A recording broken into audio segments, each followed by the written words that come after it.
Can I use it a day? Can I use it daily? Is it going to purge my skin? Is it too strong? Hello and welcome to the Lab Coat. I am Shankar Prasad, founder of Plum, and here's where we talk about chemistry and the beautiful world of skincare. The answer to that scary ingredient in skincare that is already present in your body and is also present in the carrots that mom gives you or grandmom gives you is retinol. Retinol obviously brings sort of scare into people's mind. Let's break down retinol and actually see how retinol is broken down by the body to do what it needs. Retinol is actually a very simple ingredient. But before we get into retinol, let's understand how your skin takes care of itself even before you apply the first skincare product that you know of. Your skin needs to do a few things on its own. Number one, get rid of old dead skin cells and make new ones. Number two, make collagen and other chemicals necessary for the skin structure to be taut and plump and sort of not saggy.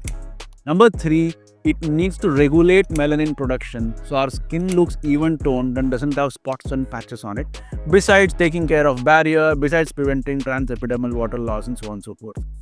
Now, if I look at these functions of the skin, we all know that as we are born as babies and as we grow, even before we get to skin care as a step, the body is already taking care of itself. It is shedding skin cells, things that you and I can't see, but your skin turns itself over every 28 days. The skin is doing a fab job of renewing itself. The skin is doing a fab job of supplying chemicals out to the surface that keep it looking as healthy as it does. And the skin is doing a fantastic job of protecting you from the elements, especially sun, using pigments like melanin. Now, then why do we need retinol? What does it really do? Do I really need to apply retinol on my skin? And when do I need to apply retinol on skin?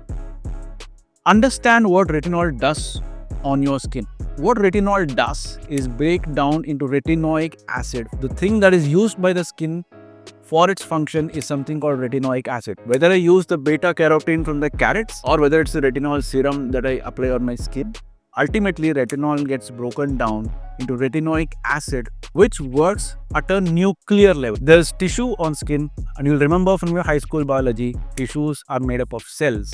And at the center of a cell, you perhaps remember this term called a nucleus, which is that thing which is the brain of the cell, which tells the cell what is to be done. In the nucleus of every cell on your skin are something called retinoic acid receptors. Guys who are waiting for retinoic acid to show up and tell them what is to be done.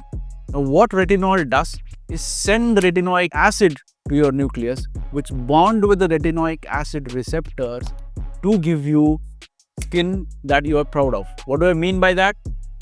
Retinoic acid receptors, when they see retinoic acid coming and telling them, hey, you know what, turn on the switch that promotes old cells to die off and new cells to come up. That's the first thing. Hey, turn on the switch that produces more collagen.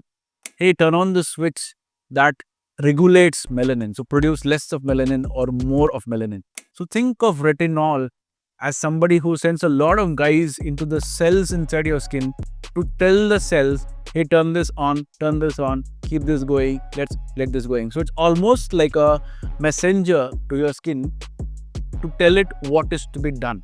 Now, of course, you can ask me, if I don't apply retinol, does it mean my skin is not getting these messages? Obviously, from the food that you eat, as well as the body's own production of retinol, you really don't need too much of external retinol to go and tell your skin what is to be done.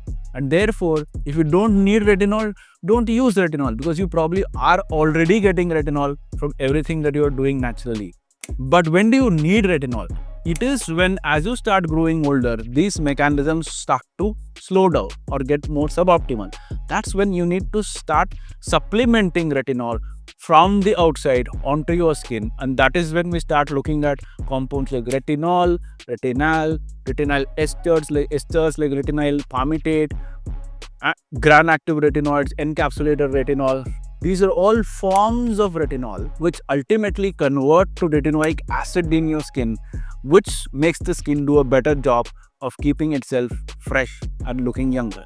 Now, the purging that happens when retinol is applied on skin depends on the strength of the retinol that you use and the frequency at which you use it, and whether the bodily processes are already going fine or you actually need some supplementation. Obviously, when things are going well for you and you go and slap some high concentration, high active retinol on your skin, and it tells the skin to sort of go hyperactive when it comes to renewal, that's when you see your cells sort of dying out faster, and that's what we call purging. That's when it leads to inflammation. You just throw the whole thing off balance by adding something onto skin that is probably not necessary in the quantum that you added.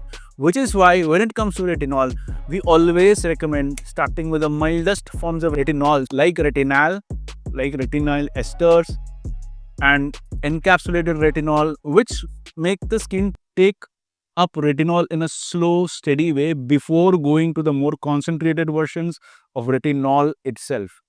One fun fact is all of these are forms of vitamin A. Vitamin A that we've all been told is essential for eyesight. It comes from carrot and other brightly colored fruits and vegetables. Vitamin A is not one compound, it is a family of all of these compounds which includes retinol, which help your body just do a better thing. There are some myths and questions about retinol, some of which I'll take up an answer. The first one is, does retinol thin your skin? Retinol doesn't really thin your skin. What retinol is doing is actually the reverse, getting your skin to produce more collagen at most times. However, the purging that happens when you overdose retinol, that's what gives you a feeling that the whole thing is just peeling off and creating a problem. So yeah, as long as you're balanced, retinol is a safe ingredient to use. However, we always recommend grading and going step by step when it comes to retinol. The other question, should I use sunscreen mandatorily when I use retinol? All of that again goes back to if you understand the fundamentals of what retinol is trying to do. It is getting your skin to get more active by itself. It is just catalyzing what is already happening nicely. Now, if you are dosing retinol on your skin, the chances are that it is going to get into a hyperactive mode. At that point in time, I don't want UV rays becoming sort of the gate crashes in a party that's already sort of warming up. It's all going to lead to a little bit of chaos. So simply put, yes, it is always safe to use sunscreen whether you use retinol or not. But even if you are usually not used to using sunscreen and you just started using retinol, highly recommend that you apply retinol at night at a frequency that is less than daily. Maybe start with the weekly, go slowly. Definitely apply sunscreen if you are using retinol. With that, we come to the end of this edition of the Lab Coat. Until we meet again, cheers, and we have chemistry.